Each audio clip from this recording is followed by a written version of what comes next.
তালগুড় গ্রাম বাংলার এক ঐতিহ্য।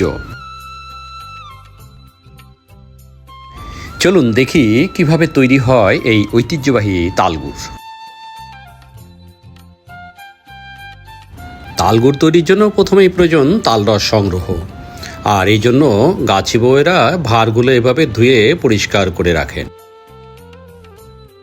রস সংগ্রহের জন্য তাল গাছে এরকম বড় একটা বাঁশ লাগিয়ে উঠার ব্যবস্থা করা হয়।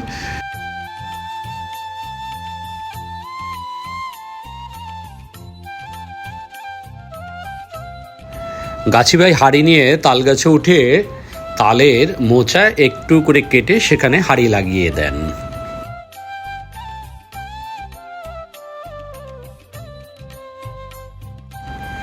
এভাবেই তালের রস সংগ্রহ করা হয়। কালের বিবর্তনে এবং বৈরী আবহাওয়ার কারণে অনেক তাল গাছ বিলুপ্ত হলেও তালগুড়ের এই ঐতিহ্য কিন্তু অনেক গাছিবাহী ধরে রেখেছেন।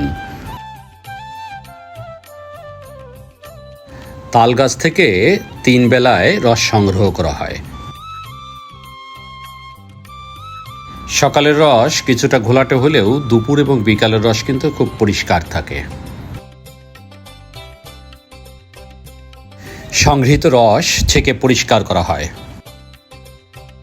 এই রস কাঁচা খাওয়া যায়, এজন্য অনেক গাছি ভাই কাঁচা রসই বিক্রি করে ফেলেন। গুড় তৈরির জন্য সংগৃহীত রস এরকম তাফালে জাল দেওয়া হয়।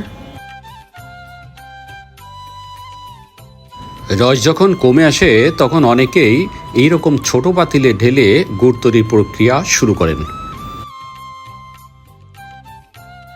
ব্যাস হয়ে গেল সুস্বাদু তালগুড়। এটা সরাসরি ঢাললে হয়ে যাবে ঝোলা গুড়।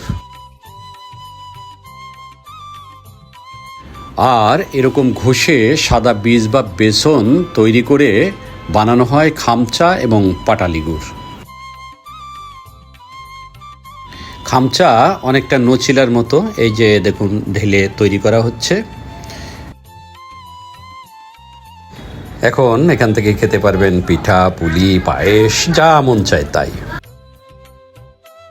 আমি এটা কিনে নিয়েছি, যেমন সুঘ্রাণ তেমন কালার, স্বাদেও অতুলনীয়।